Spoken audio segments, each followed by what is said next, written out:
약대 선배가 들려주는 이야기. 안녕하세요. 유니판과 함께 약대가자의 유니쌤입니다. 오늘은 여러분들 국어와 영어를 약학이랑 연결하는 법에 대해서 말씀드리겠습니다. 영상을 시청하기에 앞서서 구독, 좋아요, 알림 설정 한 번씩 부탁드리고요. 다시 영상으로 들어가자면 국어와 영어를 약학이랑 연결시키기가 사실 그렇게 쉽지는 않거든요. 왜냐하면 약학에서 한글이 나왔다고 해서 또는 영어가 나왔다고 해서 그거를 국어와 영어에 연결을 했다 하면 다소 좀 억지스러운 부분이 있기 때문에 쉽지 않지만 우리가 약대나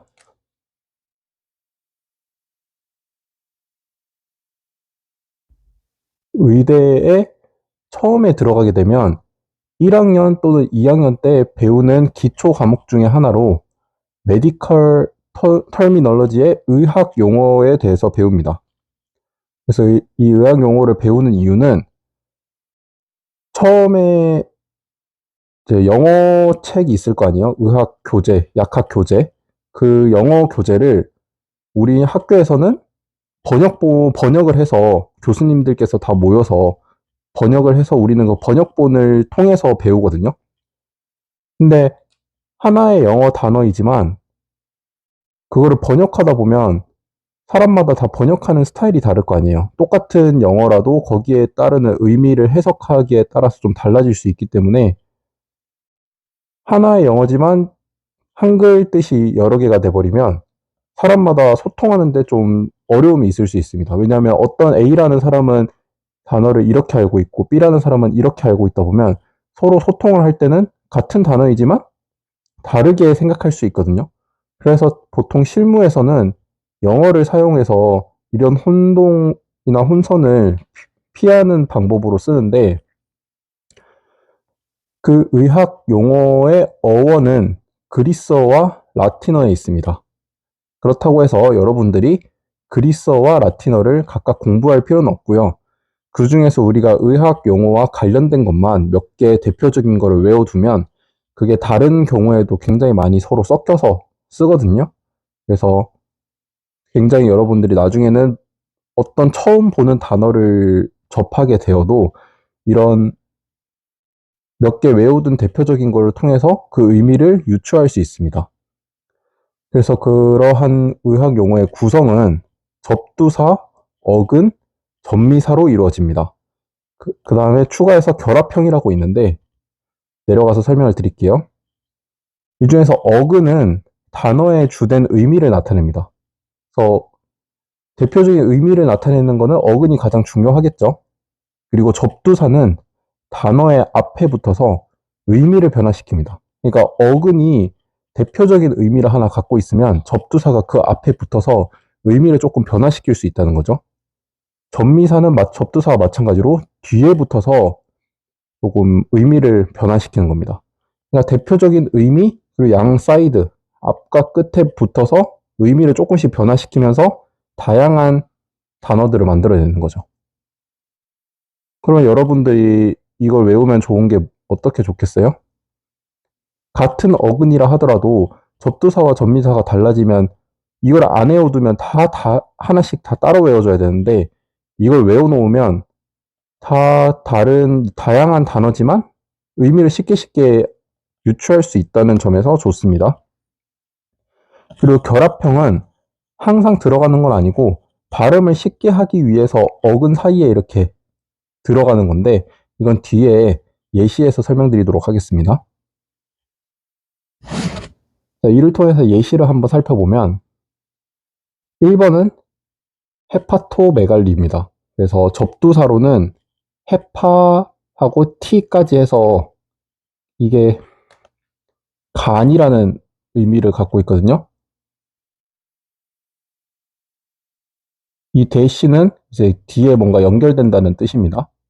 여기까지가 간이라는 뜻이고 접미사는 메갈리라고 해서 비대라는 뜻입니다.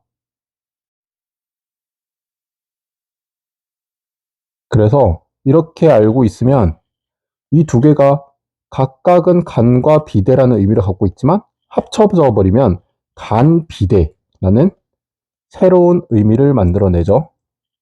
근데 아까 말씀드렸듯이 이 간이라는 접두사가 t에서 끊겨요.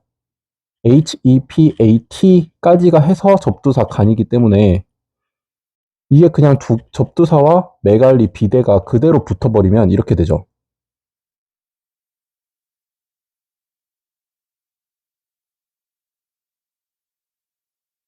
그러면 발음하기가 쉽지 않습니다. 헤파틴메갈리. 이렇게 모음이 없으면 발음하기가 쉽지 않거든요. 그래서 우리가 넣어주는 게 발음을 쉽게 하자 해서 결합형인 O를 중간에 넣어줍니다. 그래서 실제로 발음 기호를 통해서 발음을 해보면 hepatomegaly, hepatomegaly, hepatomegaly 이렇게 읽거든요. 그리고 두 번째는 똑같이 이제 접두사는 그대로 둘게요. 똑같이 헤파트죠, 헤파트. 이 간이고 뒤에 전미사만 바꿉니다. ITIS, iris, ITIS. 이거는 여러분들이 외워야 될 부분. 염증이라는 뜻이거든요. 그래서 앞에 이거는 접두사가 계속 바뀌면 어떤 거에 대한 염증, 어떤 거에 대한 염증, 어떤 거에 대한 염증 이렇게 하면서 계속 새로운 의미를 창출해내겠죠. 그래서 이 두 개가 합쳐지면 접두사가 간이니까 간염이겠죠. 간에 생긴 염증. 그리고 발음 기호에 따라 읽어보면 hepatitis, hepatitis, hepatitis 이렇게 읽습니다. 근데 여기서는 접두사와 전미사 중에 하나가 지금 모음이 껴있죠. 그렇기 때문에 우리가 따로 여기처럼 결합형이 필요하진 않습니다. 그냥 그대로 쓰면 된다는 거. 그래서 결합형 같은 경우는 발음을 쉽게 하기 위한 용도라서 필요한 경우에는 쓰고 필요 없는 경우에는 안 쓴다고 보시면 됩니다. 그리고 3번은 하이포칼시미아라는 거를 통해서 마지막으로 한번 정리해 볼게요. 그래서 이거는 세 가지 요소가 들어가 있기 때문에 각각 나눠서 아래에 설명을 풀었었는데 하이포 같은 경우는 여러분 많이 들어보셨죠? 하이펄 하면 뭐예요? 높은 상태. 하이포 하면 낮은 상태. 그리고 CACL까지 끊기거든요. 이거는 유추할 수 있죠. 뭐겠어요? 칼슘 할 때 카우스까지 끊기는 거죠. 그리고 이미아, 에미아 혈액 내를 의미합니다. 그래서 이 세 가지 구성 요소가 합쳐지면 혈액 내 칼슘이 감소된 상태, 낮아진 상태라는 하나의 의미를 만들어냅니다.